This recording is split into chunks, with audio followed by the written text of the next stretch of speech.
Guys YouTube മീഡിയയിലേക്ക് എല്ലാവർക്കും സ്വാഗതം. ഇതൊരു സ്പെഷ്യൽ വീഡിയോ ഉണ്ടോ? ഒരു പ്രതിഷേധമാണ്. തീർച്ചയായിട്ടും. ഇന്നലെ സോഷ്യൽ മീഡിയ തുറന്നപ്പോൾ കണ്ട കാഴ്ച, ഒരു പ്രമുഖ യൂട്യൂബർ ആയിട്ടുള്ള ഒരാള്, ആളുടെ ഭാര്യ എന്തൊക്കെയോ അവരുടെ ഫാമിലി സംഭവിച്ച കുറച്ച് പ്രശ്നങ്ങൾ, ഇത് വിറ്റ് കാശാക്കുന്ന ശവന്തീനികളായിട്ടുള്ള കുറെ നായിന്റെ മക്കള്, നാണം കെട്ട ടീമുകൾ തന്നെ കേട്ടോ ഇവർ. നമ്മുടെ ഈ വീഡിയോയ്ക്ക് എത്രത്തോളം വ്യൂസ് വരുന്നുള്ളത് നമുക്ക് അറിഞ്ഞൂടാ. കാരണം എന്താ അറിയോ? കാരണം എന്താ അറിയോ? നല്ല മസാല പിടിപ്പിച്ചിട്ടുള്ള ക്യാപ്ഷൻ കൊടുക്കണം, അതെ, അവരുടെ ഫോട്ടോ യൂസ് ചെയ്യണം. അതും എന്തൊക്കെ എവിടെയൊക്കെ, ഇനിയിപ്പോ ബെഡ്റൂം സീൻ ഉണ്ടെങ്കിൽ അത് വരെ വെച്ചിട്ട് അതിന്റെ സ്ക്രീൻഷോട്ട് വരെ ഈ തമ്പനയിലിൽ ഉൾപ്പെടുത്തണം. അവരുടെ പേര് വെളിപ്പെടുത്തണം, ഇല്ലാത്ത കഥകൾ പറയണം, ഉള്ളതും ഇല്ലാത്തതും ഒക്കെ പറയണം. ഇതൊക്കെ പറഞ്ഞ് ഇതിലൊക്കെ തമ്പനയിലൊക്കെ വെച്ച് ബുക്ക്, അത് കവർ അടിപൊളിയാണെങ്കിലാണല്ലോ ബുക്ക് തുറന്നു നോക്കുള്ളൂ. ആ രീതിയിൽ ഇത് പൊലിപ്പിച്ച് വെച്ചാലേ വ്യൂസ് വരുള്ളൂ എന്ന് നമുക്കറിയാം. ഞങ്ങളൊന്നും ചെയ്യില്ല, ഞങ്ങളിതിൽ ആ ആളുടെ പേര് പറയില്ല, ഞങ്ങൾ ക്യാപ്ഷനിൽ കൊടുക്കൂല. ടൈപ്പ് ചെയ്താൽ ഇന്ന ഇഷ്യൂ എന്ന് ടൈപ്പ് ചെയ്താലേ ഈ ഒരു വീഡിയോ കയറി വരുള്ളൂ, അതും ചെയ്യൂല. ഞങ്ങൾക്ക് അതിന്റെ ആവശ്യമല്ല, ഞങ്ങൾക്ക് വ്യൂസിന് വേണ്ടിയിട്ടല്ല, ഞങ്ങളുടെ പ്രതിഷേധം അറിയിക്കാൻ വേണ്ടിയിട്ടാണ് ഈ വീഡിയോ ചെയ്യുന്നത്. നമുക്ക് ഇങ്ങനത്തെ ഒരു സംഭവം, ഒരു ഇൻസിഡന്റ് നാട്ടിൽ ഉണ്ടാവുമ്പോൾ, അല്ലെങ്കിൽ ഇങ്ങനത്തെ ഇത് ഇന്നും ഇന്നലെ ഉണ്ടായ സംഭവം ഒന്നല്ലല്ലോ, ഇതൊക്കെ എത്രയോ കാലങ്ങളായിട്ട് ഇവിടെ നടന്നുകൊണ്ടിരിക്കുന്ന സംഭവമാണ്. അതെ, അതും ഈ ഇങ്ങനത്തെ ഒരു സംഭവം ഉണ്ടായി തന്നെ വിചാരിച്ചു, അത് ഉണ്ടായിട്ട് അത് വിൽക്കുക എന്ന് പറഞ്ഞാൽ അത് നാണം കെട്ട രീതിയിൽ ഇത്ര മോശമായിട്ട്. ഇതിന് വീഡിയോ ചെയ്യാൻ ഇവർക്കൊക്കെ ആരാണ് അനുമതി കൊടുത്തത്? അതാണ് ചോദ്യം. ഇത് ഒരു അല്ലെങ്കിൽ ഒരു ഫോൺ ഉണ്ട്, ഒരു മറ്റേ സാധനം ഉണ്ടെങ്കിൽ ഇതും എടുത്ത് എവിടെ ഇറങ്ങി എന്ത് ചെയ്യാന്നുള്ള ഇതൊന്നൊക്കെ ആ ഒരു കാലഘട്ടം ഒന്നും അല്ല കേട്ടോ ഇത്. വിചാരിക്കണത് നീ ഇപ്പൊ കാലഘട്ടത്തെ കുറിച്ച് പറഞ്ഞോണ്ട് പറയണേ, പണ്ടൊക്കെ ഇത്രത്തോളം തരം താഴ്ന്ന മലയാളികളെ ഞാൻ കണ്ടിട്ടില്ല. അതായത് ഇപ്പൊ അവിടെ എന്തെങ്കിലും സംഭവം ഉണ്ട്, ഇവിടെ എന്തെങ്കിലും സംഭവം ഉണ്ട് എന്നൊക്കെ പറഞ്ഞ് ഈ മനസ്സിലായി നാട്ടുകാർ പരസ്പരം അങ്ങോട്ടും ഇങ്ങോട്ടും പറഞ്ഞിരുന്ന കാലഘട്ടം ഒന്നല്ല എന്ന് ഇപ്പൊ പറയുന്ന ആൾക്കാരുണ്ട്. ശരിക്കും ഇന്നാണ് ഏറ്റവും മോശപ്പെട്ട സാഹചര്യം. അതായത് ലോകത്തിന് മുൻപിൽ വന്നിട്ട് നമ്മളെ കുറിച്ച് എന്ത് ചിന്തിക്കുന്നത് പോലും ഇവർ കരുതുന്നില്ല. ഈ വീഡിയോ ചെയ്യുന്ന ആൾക്കാർക്ക് എതിരെ, അതായത് അവരുടെ ഇന്ന ആള് ഇങ്ങനെ ആയടാ, ഇന്ന സംഭവങ്ങൾ ഇന്ന ചെയ്തടാന്നൊക്കെ പറഞ്ഞ് പാക്ക പരദൂഷണം പോലെ എന്തായാലും പറയടാ. എനിക്കറിഞ്ഞു, ഞാൻ എന്തെങ്കിലും ഇഷ്യൂ അവിടെ നാട്ടിൽ എന്തെങ്കിലും ഉണ്ടായിട്ട് അത് അവരെല്ലാരും കൂടി ചർച്ച ചെയ്ത് അങ്ങനെ ഉണ്ടല്ലേ, അങ്ങനെ ഉണ്ടല്ലേ, അത് ചെറിയൊരു പരദൂഷണമാണ്, അല്ലെന്നല്ല പറയുന്നത്. പക്ഷേ എല്ലാരും അങ്ങനെ പറയാറുണ്ടെന്നല്ല. അതെ, അതിന്റെയൊക്കെ അപ്പുറത്ത് ഒരു ക്യാമറ എടുത്തിട്ട് എവിടെയെങ്കിലും പോയി നിന്നിട്ട് എന്തെങ്കിലും വിളിച്ചു പറയാ, അതായത് ഒരു നാട്ടിൽ ചെന്നിട്ട് അതൊക്കെ കാണുമ്പോഴാണ് നമ്മൾ ഞെട്ടിപ്പോകുന്നത്. എന്താലേ, അതായത് ധൈര്യം എന്താണ്? CCTV ദൃശ്യം വരെ പ്രചരിപ്പിക്കുക, എന്നിട്ട് അതിനെക്കുറിച്ച് വീഡിയോ ഇടുക. ആ വീഡിയോ ഇടുന്ന ആൾക്കാർക്ക് ഒരു ഉളുപ്പില്ല. ഒന്ന് ആലോചിച്ച് നോക്കണേ, ഇവർ ഇതിന്റെ മുമ്പ് വേറെ കുറെ വീഡിയോ ചെയ്യുന്നവരാ. അതായത് ഇപ്പോ സോഷ്യൽ മീഡിയയില് ജനങ്ങളുമായിട്ട് കണക്ട് ആവുന്ന രീതിയിലുള്ള ഒരുപാട് കാര്യങ്ങൾ സംഭവിക്കാറുണ്ട്. അതിന്റെയൊക്കെ വീഡിയോ ഇടുന്നത് പോലെയല്ല ഇത്. ഒരാള് ഫേമസ് ആയിരുന്നു, ആ ആളുടെ ഫാമിലി സംഭവിച്ച കാര്യം നിങ്ങൾക്ക് അപ്പൊ അങ്ങനെയാണെങ്കിൽ ഇവര് ഇപ്പോ ഈ ഇൻഫ്ലുവൻസർ ഉണ്ടല്ലോ, ഈ യൂട്യൂബർ, ആള് ടോയ്ലറ്റിൽ പോയിരുന്നു എന്നുള്ളത് ഒരു ന്യൂസ് ആണല്ലോ, അതും അവര് ന്യൂസ് ഇടുവോ? അല്ലെങ്കിൽ അതിന്റെ വിഷ്വൽ കിട്ടിക്കഴിഞ്ഞാൽ അവരത് വീഡിയോ ആക്കി ഇടുവോ? അതിനുള്ള ഗ്യാപ്പ് കിട്ടാത്തോണ്ടാ. ഗ്യാപ്പ് കിട്ടിയായിരുന്നു അത് കിട്ടേനെ. കാരണം എന്താണെന്നറിയോ, എന്ത് കാണിച്ചാൽ തീട്ട തിന്നായാലും ഫേമസ് ആവണം, ഈ നാലാളുടെ ഇടയ്ക്ക് നിക്കണം.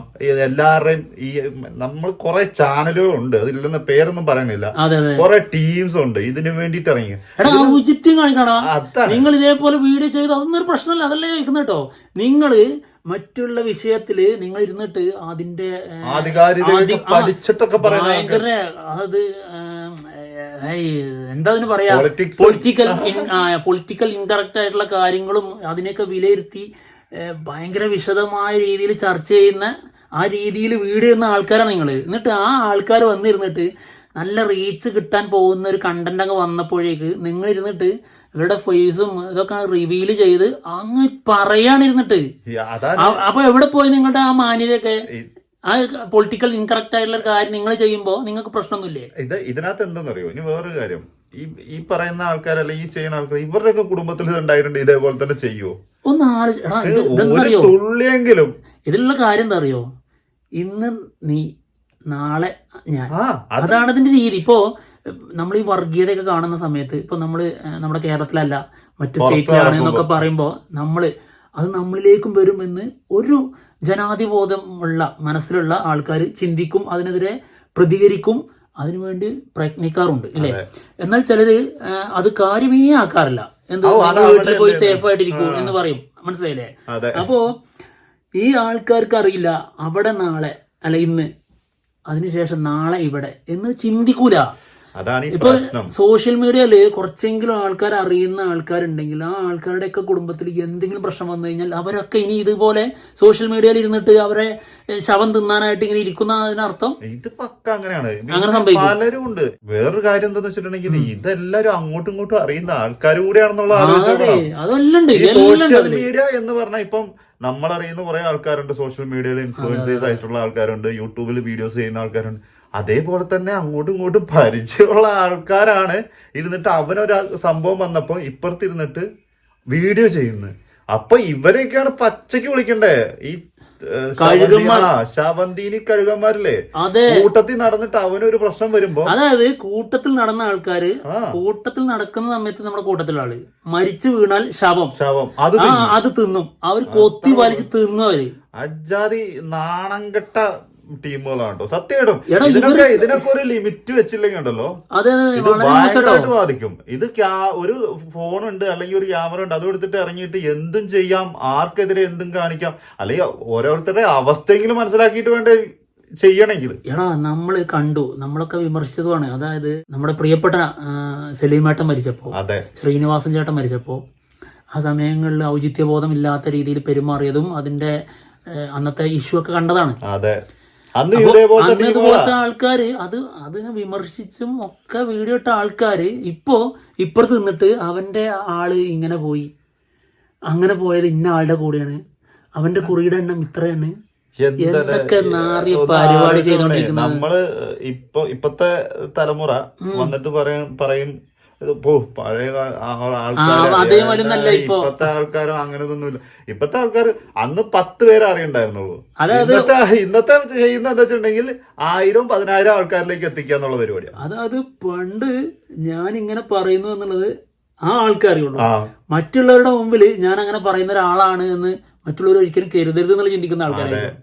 വളരെ റെയർ ആയിട്ടാണ് എല്ലാവരുടെ ഇടയിലും അവൻ ഇങ്ങനെ പറയുന്ന ഒരാളാണ് എന്നുള്ള കൂട്ടത്തിൽ 1-2 പേരൊക്കെ പേരുള്ളൂ. അതായത് ആ നാട്ടിൽ മൊത്തം അങ്ങനെ ഒരാളെ ഉണ്ടാവും. ഏത് അങ്ങനെ പറയുന്നവനാണ് അവൻ എന്ന് കോമൺ ആയിട്ട് എല്ലാവർക്കും അറിയുന്ന ഒരാള്. ഇത് ഏത് നാട്ടുകാർ ഇപ്പൊ ആരുടെ മുമ്പിലേക്ക് അവൈലബിൾ ആകണല്ലോ, അവരുടെയൊക്കെ മുമ്പില് അന്തസ്സായിട്ട് വന്ന് നിന്നുകൊണ്ട് അപരാധം പറയാൻ നാണല്ലേടാ നായിന്റെ മക്കളെ. മറ്റൊരുത്തന്റെ വീട്ടിലെ എന്ത് സംഭവിക്കുന്നു ഇതിനെയാണ് മറ്റേ സാധനം എന്ന് പറയാ. ഇത് മറ്റേ ഒളിഞ്ഞു നോക്കൂലേ, ഒളിഞ്ഞു നോട്ടം എന്ന് പറഞ്ഞ സാധനം ഇത് തന്നെയാണ്. എടാ മെസ്സിയുടെ ഫാദർ മരിച്ചു. അതായത് മെസ്സി വലിയ ആളാണ്, അത്രത്തോളം ഫേമസ് ആയ ആളാ. ആളിപ്പോ ലീഗലി മൂവ് ചെയ്യാണ്, പ്രൈവസിയിലേക്ക് കടന്നു ചെന്നതിന്റെ പ്രശ്നത്തില്. പിന്നടാ ഈ ലിമിറ്റ് ഉണ്ട്. എന്തൊക്കെയാണെന്ന് പറഞ്ഞാലും മനുഷ്യന്മാരല്ലേ ഇതിന്റെ. പിന്നെ വേറൊരു കാര്യം, നമ്മുടെ അനുവാദം ഇല്ലാതെ ഇവരെ എത്രയോ സ്ഥലത്ത് വിളിക്കുന്നുണ്ട്. അവിടെ പോയിട്ട് ഇവർക്ക് വീഡിയോ എടുത്താൽ പോരെ. ഇവിടെ ഓരോരുത്തരും ഇറങ്ങുമ്പോ എയർപോർട്ടിൽ ചെല്ലാൻ വിളിക്കുന്നുണ്ട്, അങ്ങനെയൊക്കെ ചെയ്യേ. ഇത് മറ്റേ ഒന്നും ചെയ്യരുത്, അല്ലെങ്കിൽ ചെയ്യണ്ടാത്ത സബ്ജക്റ്റുകൾ നോക്കിയിട്ട് എടുത്ത് ചെയ്യുന്ന ആ ഒരു സാധനം ഉണ്ടല്ലോ, ആ ഒരു തലച്ചോറെങ്കിലും കാണിക്ക്. ഇത് ചുമ്മാ ആരെ എന്തും വിളിച്ചു പറയാന്നുള്ള രീതിയിൽ വന്നിട്ട് ഇനി എന്തൊക്കെയാണെന്ന് ഫേമസ് ആണെന്ന് കരുതി അതന്നെ ഇവർ ഇന്ന സ്ഥലത്ത്. അതായത് ഇപ്പോ ഈ ഒരു വിഷയം ഇത് നിങ്ങൾക്ക് വീഡിയോ ചെയ്യാനുള്ള ഒരു വീഡിയോ കണ്ടന്റായി നിങ്ങൾക്ക് എങ്ങനെ മാറി എന്നുള്ള ചോദ്യം. അതായത് വ്യൂസ് വരും, അയാളൊരു യൂട്യൂബർ, അതായത് യൂട്യൂബറാണ്, ആൾക്ക് ഇങ്ങനെ സംഭവം ഉണ്ടായി എന്നുള്ളത് കൊണ്ട് ആൾക്കാർ ഇങ്ങനെ കാത്തിരിക്കുന്നു, വ്യൂസ് വരും എന്നുള്ള ധാരണ കൊണ്ട് മാത്രമാണ്. അല്ലാതെ ഒരിക്കലും ഇതൊരു നിങ്ങൾക്ക് വീഡിയോ ചെയ്യാനുള്ള കണ്ടന്റ് അല്ല, ഇത് ആളുടെ പേഴ്സണൽ കാര്യമാണ്. അത് മനസ്സിലാക്കണേ കുറച്ച് തലച്ചോറ് വേണം, അല്ലാത്തവരോട് നമ്മളിത് പറഞ്ഞിട്ട് ഒരു കാര്യമില്ല. എടാ ഇതിപ്പോ ഒരാൾക്കെതിരെ സംഭവിക്കുന്ന ആൾക്ക് ലീഗലി ഇത് എങ്ങനെ മൂവ് ചെയ്യാൻ പറ്റും? ഇത്രയും ആൾക്കാർ ഇതിനായിട്ട് ഒരു സമൂഹം മൊത്തം അതിനായിട്ടാണ് മാറുന്നത്. എല്ലാരും പറയല്ലോ, ഇത് പിടിച്ചു നടക്കുന്ന ആൾക്കാരെ പറയുന്നത്. വീഡിയോ ചെയ്യുന്നവരുണ്ട്, ഇനി പോസ്റ്റ് ഇടുന്ന കുറെ ഡോളേസോളികളുണ്ട്, തുറന്നു കഴിഞ്ഞാൽ പിന്നെ അങ്ങനത്തെ കുറച്ച് പിന്നെ അതിന് കുറെ കമന്റ്സ് ഇടുന്ന കുറെ എണ്ണം. എന്തൊക്കെയാണെങ്കിലും വളരെ മോശം കാര്യമാണ് കേട്ടോ. മറ്റൊരുത്തന്റെ ജീവിതം അല്ലെങ്കിൽ അവന്റെ ജീവിതത്തിൽ എന്തെങ്കിലും ഇൻസിഡന്റ് ഉണ്ടാകുമ്പോൾ അതെടുത്ത് വെച്ചിട്ട് ഇവിടെ വന്നിരുന്നിട്ട് വീഡിയോ ഇട്ടിട്ട് കാശുണ്ടാക്കുന്നുണ്ടല്ലോ, ചെറ്റത്തരം എന്നേ പറയാൻ പറ്റുള്ളൂ. ഇപ്പൊ നമ്മളിപ്പോ വീഡിയോ ചെയ്യുന്നത് നമ്മൾ ഒരിക്കലും ഇതിന് വേണ്ടിയിട്ടല്ല. കാരണം നമ്മളിതിൽ തമ്പനയിൽ വെക്കുന്നില്ല, ആരാണെന്ന് പറയുന്നില്ല, നമുക്ക് ഇതിന്റെ സെർച്ചിങ് ഓപ്ഷന് ക്യാപ്ഷനിൽ ആളുകൾ ഒന്നും വെക്കൂല. നമ്മളിതില് നമുക്ക് ഇങ്ങനത്തെ ഇത് കാണുമ്പോൾ നമുക്ക് എന്തെങ്കിലും പറയണമെന്ന് തോന്നുമല്ലോ. 10 പേര് കണ്ടാൽ മതി. അതെ അതെ, ഞങ്ങളെ കാണുന്ന 10 പേര് കേട്ടാൽ മതി. ഇത് അല്ലാണ്ട് അതിൽ കൂടുതൽ കേൾക്കണം ഒരു നിർബന്ധം. പ്രതിഷേധാണിത്, പ്രതിഷേധം, ശക്തമായ പ്രതിഷേധമാണ്. അതായത് ശവം വീണ് ആ ശവം കൊത്തി വലിക്കാൻ നിൽക്കുന്ന കുറെ കഴുകന്മാരെ കണ്ടിട്ട് ദേഷ്യം കൊണ്ട് പറയുന്നതാണ്. ഇതിനകത്ത് ഒരു കാര്യം ഓർത്തോളാം, ഇന്ന് നിങ്ങൾ ഇരുന്നിട്ട് ഇവർക്കെതിരെ വീഡിയോ ചെയ്യുന്നുണ്ടെങ്കിൽ നാളെ നിങ്ങൾക്കെതിരെ വീഡിയോ ചെയ്യാൻ ഒരു ടീം ഉണ്ടാവും. അതാണ് അത് ഓർത്തോ. ആ ഒരു സംസ്കാരം അത് വളർന്നു വരാൻ പാടില്ല. ഇപ്പൊ നമ്മൾ വർഗീയതയെ കുറിച്ചും അല്ലെങ്കിൽ ആക്രമണങ്ങളെ കുറിച്ചും മറ്റുള്ളവർക്ക് നടക്കുമ്പോ അത് അവിടെയാണല്ലോ. അതെ, ഇത് ഒരിക്കലും നമ്മുടെ ഇവിടെ വരില്ല എന്നുള്ള രീതിയിൽ ചിന്തിക്കുന്നിടത്താണ് ആ ധൈര്യം. അത് അവിടെയാണല്ലോ എന്ന് പറയുന്നത്. സത്യം. നിങ്ങൾ ചിന്തിച്ചു നോക്കണം. അതായത് ഏതും നമ്മൾ സോഷ്യൽ മീഡിയയിൽ ജനങ്ങളുമായിട്ട് ഇന്ററാക്ട് ചെയ്യുന്ന എന്തെങ്കിലും ഒരു വിഷയമാണെങ്കിൽ ഓക്കെ. അതാണ് ഇത് അങ്ങനത്തെ അല്ല, നിങ്ങളെ ബാധിക്കുന്ന വിഷയം പോലും അല്ല അത്. അതാണ് നിങ്ങൾ ആദ്യം മനസ്സിലാക്കേണ്ടത്. ഇത് എങ്ങനെ ജനങ്ങളെ ബാധിക്കും? ഇത് നിങ്ങൾ ജനങ്ങൾക്ക് വേണ്ടി വീഡിയോ ചെയ്യുന്ന ആൾക്കാരാണ്. ജനങ്ങളെ ബാധിക്കുന്ന ഇഷ്യൂ ആണെങ്കിൽ ഓക്കെ. ഇതെങ്ങനെ മറ്റൊരാളുടെ കുടുംബത്തിലുണ്ടാകുന്ന സാധനം എങ്ങനെയാണ് കേരളത്തിലെ ജനങ്ങളെ ബാധിക്കുക? അല്ലെങ്കിൽ ഇപ്പൊ കുടുംബത്തിൽ ഇപ്പൊ കുറേ ഫാമിലി വ്ളോഗ് ചെയ്ത് പ്രദർശിപ്പിക്കുന്ന ആൾക്കാരുണ്ട്. അതായത് കണ്ടന്റ് ആക്കിയിട്ട് വിട്ട ആൾക്കാരുണ്ട്. അതിനെക്കുറിച്ച് നിങ്ങൾ പറയുമ്പോൾ അതൊരു കണ്ടന്റ് ആയിട്ട് പുറത്തു വിട്ട സാധനത്തിനെ കുറിച്ച് നിങ്ങൾ പറയുന്നതാണ് ഓക്കെ. അതിന് റിയാക്ഷൻ ഇടാം, നിങ്ങൾക്ക് പ്രതികരിക്കാം, ഒക്കെ ചെയ്യാം. ഇത് അങ്ങനത്തെ എന്ത് ബന്ധമാണ് ഇതിലുള്ളത്? എന്തെങ്കിലും ഒരു തരിക്ക് നിങ്ങൾക്ക് ന്യായീകരിക്കാൻ പറ്റുന്ന ഒരു പോയിന്റ് പറഞ്ഞു തരാൻ പറ്റുമോ? നിങ്ങൾ ഇവരുടെ ഫോട്ടോ, ആ ആൾക്കാരുടെ പേര് ഇതൊക്കെ റിവീൽ ചെയ്ത് നിങ്ങൾ വീഡിയോ ഇടുന്നു. അവിടെ ഇവരിതിന് മുൻപ് ചെയ്ത റീലുകൾ എടുക്കുന്നു. എന്നിട്ട് അവർ ചെയ്യുന്നത് ഇതാണെന്ന് പറഞ്ഞ് അവർ ഇത് ചെയ്യുന്നു. ഇതിപ്പോ നമ്മളെങ്ങനെ കണ്ടെന്നറിയോ? സോഷ്യൽ മീഡിയ തുറന്നാൽ ഇതുള്ളൂന്ന്. ഫേസ്ബുക്ക് തുറക്കാൻ പറ്റില്ല, ഇൻസ്റ്റാഗ്രാം തുറക്കാൻ പറ്റുന്നില്ല, യൂട്യൂബ് തുറക്കാൻ വയ്യ. എന്തെങ്കിലും ഒരു സാധനം വന്നു കഴിഞ്ഞാൽ പിന്നെ ഇത് തന്നെ നമുക്ക് തന്നെ തോന്നുക ഇതെന്താണ് ഈ കാണിക്കുന്നത് നമുക്ക് ഫീൽ ചെയ്യുന്നത്. ഇത് ഒരാൾക്ക് വരുമ്പോ മാത്രമല്ലല്ലോ ഈ വിഷമവും സങ്കടവും വിചാരിക്കേണ്ടത്. അതെ, ഇത് ഒന്ന് ചിന്തിച്ചു നോക്കണം. ഇതേപോലെ ഇനി ഒരടുത്ത ആൾക്ക് ഇതേപോലത്തെ ഒരു അവസ്ഥ ഒന്നൊന്ന് ആലോചിച്ച് നോക്ക്. ഇപ്പൊ ഒന്ന് സ്വസ്ഥമായിട്ട് നമ്മുടെ വീട്ടിൽ നമുക്കൊന്ന് ഇരിക്കാൻ പോലും പറ്റില്ല. ഇപ്പൊ ഒന്ന് ആലോചിച്ച് നോക്ക്. അതായത് ഫേമസ് ആയിട്ടുള്ള ഒരാളാണെങ്കിൽ ആ ആളുടെ ലൈഫിൽ സംഭവിക്കുന്ന ഒരു വിഷയം, ആ കാര്യത്തിന് മാത്രം നേരിട്ടാ പോരാ. അല്ലെന്ന് ജനങ്ങള് മൊത്തം, അതായത് ഈ കുറെ ഇത് ചെയ്യാൻ വേണ്ടി നടക്കുന്ന കുറെ ആൾക്കാര്, എടാ ആ പയ്യന്റെ ആ പെൺകുട്ടിന്റെ ഒരു മാനസികാവസ്ഥ എന്തായിരിക്കും? അവരെന്ത് ചെയ്യുന്നുള്ളട്ടെ, അതൊക്കെ അവരുടെ കാര്യം. അവരിതിപ്പോ ഏത് രീതിയിൽ ഇപ്പൊ നേരിടണം? നാട്ടുകാര് എടാ ഇവർക്ക് പുറത്തിറങ്ങണ്ടേ? ഈ ഫേസ് കൊണ്ട് പുറത്തിറങ്ങണ്ടവർക്ക് ജീവിക്കണ്ടേ? ഇതാണ് ഈ സോഷ്യൽ മീഡിയ അറ്റാക്കിംഗ് എന്ന് പറയുന്ന സാധനമാണ് ഈ നടന്നുകൊണ്ടിരിക്കുന്നത്. 2 രീതിയിലാണല്ലോ. ഒന്ന് ആ ആൾക്കെതിരെ അല്ലെങ്കിൽ പെൺകുട്ടിക്കെതിരെ. ആ പെൺകുട്ടി പുറത്തിറങ്ങുന്നു, നാട്ടുകാരെ മുമ്പിൽ എങ്ങനെ ഫേസ് ചെയ്യും? ആ രീതിയിലെല്ലാം ആക്കി വെക്കുന്ന ഇവിടെ കുറെ തെണ്ടികള്. ഇനി അവനിറങ്ങുന്നു, അവനെങ്ങനെ പുറത്തിറങ്ങും? അതാണ് ഇതെന്തെന്നറിയോ? എപ്പോഴും പറയുന്ന ഒറ്റ കാര്യമുള്ളൂ, മറ്റേ പഴുത്തല വീഴുമ്പോ പച്ചില ചിരിക്കും എന്ന് പറഞ്ഞ പോലെ വരുന്നത് നിങ്ങളും ഇത് ഏറ്റുവാങ്ങാൻ റെഡി ആയിട്ട് വേണം ഇങ്ങനത്തെ പരിപാടി ചെയ്യാൻ പോകുമ്പോൾ. അതായത് ഇത് ഏത് സമയത്തും ഇന്ന് നീ നാളെ ഞാൻ, അത്രേ ഉള്ളൂ. ആർക്കും എപ്പോഴും സംഭവിക്കാം ഏത് കാര്യവും.